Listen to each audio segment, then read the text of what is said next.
जब हम सन्यास की उच्चतम अवस्थाओं में प्रवेश करते हैं तब आपको बड़ा अचंभा लगेगा सुनकर कि सन्यास की अंतिम अवस्था में गुरु अपने शिष्य को पहले प्रणाम करता है। गुरु अपने शिष्य को पहले प्रणाम करता है। अंतिम अवस्था जो संस्कार की है, विरजा होम करने के बाद, कुल गोत्र वंश परंपरा से संबंध विच्छेद कर देने के बाद, आत्मगति में प्रवेश कर अपने शिष्य को गुरु पहले प्रणाम करता है। एक अचंभे की बात बता रहा हूँ, संस्कार में, विरजा होम में अंत में गुरु प्रणाम करता है शिष्य को, ये कहते हुए अब तो नारायण हो गया है, ओम नमो नारायणाय। गुरु ही प्रणाम करते हुए कहता है, देख अब तू सर्वत्र है, अग्नि जल वायु में, दिशाओं में, अंबर निहारिका नक्षत्रों में, पवन प्रकाश आकाश में तेरा बसेरा है। अब तेरा डेरा ये पूरा अंबर है, खाली डेरा रोहतक के गौकर्ण धाम में ही नहीं है, ये पूरा अंबर ही तेरा डेरा है। ये पूरा जैव जगत में तेरा बसेरा है। ये अलख का अर्थ है जो नहीं दिखाई दे रहा है, वो भी तेरा ही है, तू ही है। सर्वत्र सर्वम खलु इदम ब्रह्म। गुरु एक दृष्टि देता है कि देखिए जो सब पार्टिकल्स हैं, जितने भी ये नन्हे नन्हे जितने भी ये कण हैं, वो धरती अंबर अग्नि जलवायु के सब एकीकृत एक से ही है। कोई एक से ही अनेक चीज बनी है, एक तत्व से।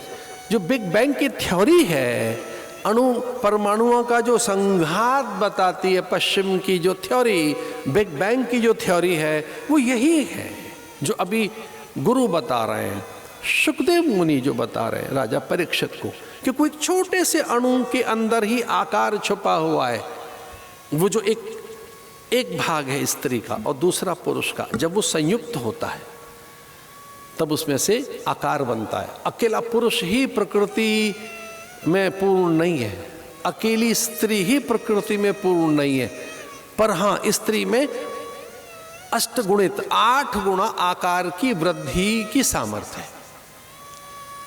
चेतना में 10 गुना वृद्धि की, ये एक अलग से कथा है, इस पर विचार करना थोड़ा सा। स्त्री प्राय 8 गुना ताकतवर है, 8 गुना।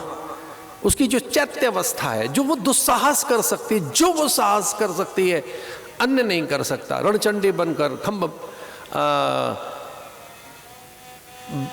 वो जो बिंब है उसमें उसकी 8 गुना ताकत है। जैसे अस्त्र शस्त्र लेकर वो निकल पड़ी रणचंडी बनकर, चंड मुंड शुंभ निशुंभ महिषासुर के वध के लिए।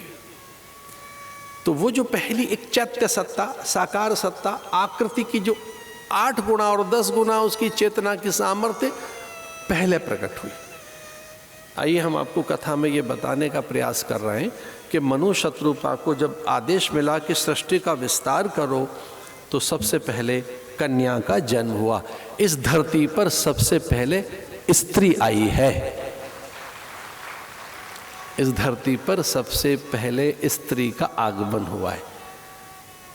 जो मैथुनी सृष्टि में जो पहली कृति है, मनुष्य की पहली उत्पत्ति, जो मानसिक सृष्टि है, काल्पनिक सृष्टि थी, ऋषि जो बनाए गए, उनमें जो पहला जन्म हुआ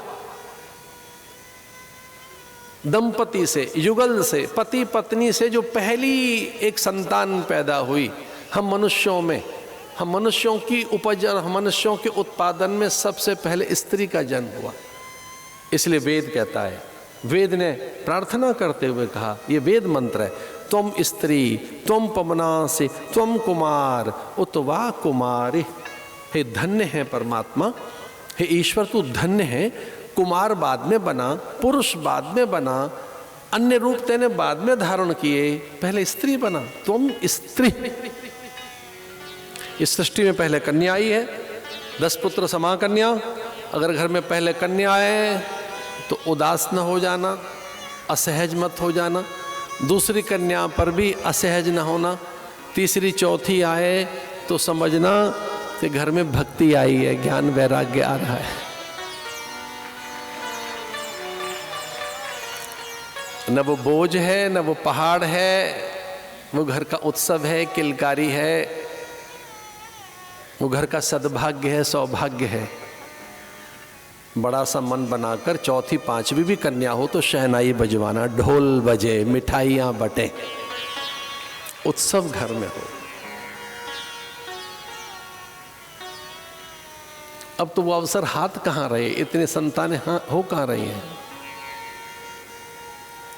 लेकिन नव कन्याएं आई, उन्हीं से पहली कन्या से 9 कन्याएं। ऐसा कहते हैं पहले 3 कन्याएं आई, देवहूति, आकुति, प्रसूति,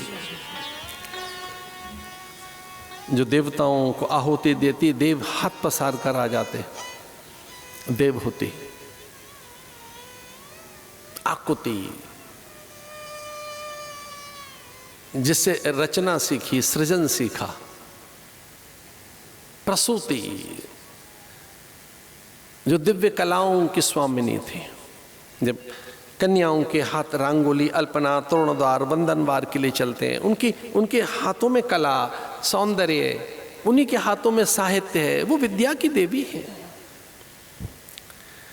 एक सच्ची घटना है, कहीं उत्तरकाशी की घटना है, बड़ी सच्ची घटना। मैं साधुओं के झुंड में था, विद्याध्ययन काल मेरा, मैं उपनिषदों के अध्ययन के लिए उत्तरकाशी में था, वेद अध्ययन के लिए। तब एक सन्यासी उनके झुंड में एक घटना ऐसी हो गई, उन्होंने कहा कि मेरा व्रत ऐसा है कि मैं स्त्री को स्पर्श नहीं कर सकता, न मैं स्त्री को देख सकता। तो मैं एक ऐसे विशेष व्रत में हूँ कि मैं स्त्री को नहीं देखूँगा, और 6 महीने का मेरा यह व्रत है, मुझे कहाँ रहना चाहिए, मुझे स्त्री न दिखाई दे जाए। किस तरह से मेरी आंखें खुली होंगी उस घटना से। एक सन्यासी, एक ब्रह्मचारी मेरे सामने किसी ज्येष्ठ और अत्यंत वरिष्ठ आचार्य से ये कह रहे थे कि मेरा व्रत है 6 महीने का, मैं स्त्री नहीं देखूंगा 6 महीने तक, ये मेरा व्रत कैसे पूरा हो, मैं कहाँ रहूं। और तब उस ज्येष्ठ आचार्य ने कहा कि तुम कहीं भी रहो, तुम्हारी जिह्वा पे जो सरस्वती स्त्री बैठी है उससे कितनी दूर रहोगे।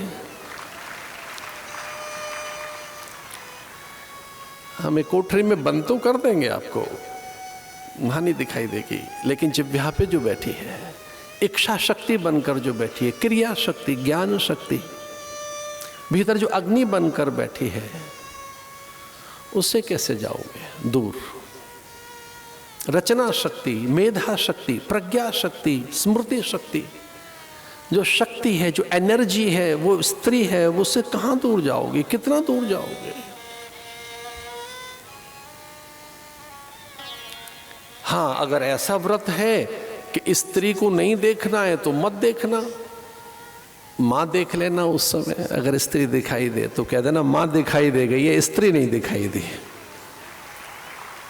जब स्त्री दिखाए तो कह देना माँ दिख गई है, माँ तो देख सकते हो ना। और जो नाड़ियां भीतर हैं वो भी तो स्त्रियां हैं। हमारे शास्त्र कहते हैं जो 72 करोड़ नाड़ियां हैं हमारे शरीर में, वो सब स्त्रियां हैं। लोग कहाँ जाएं फिर। जो धमनियां हैं, जो शिरोधाराएं हैं, सब स्त्रियां तो हैं, कहाँ जाएं। ऐसे कोई व्रत मत लीजिए, एक ही व्रत लो कि सब जगह वही एक है और कोई दूसरा नहीं है।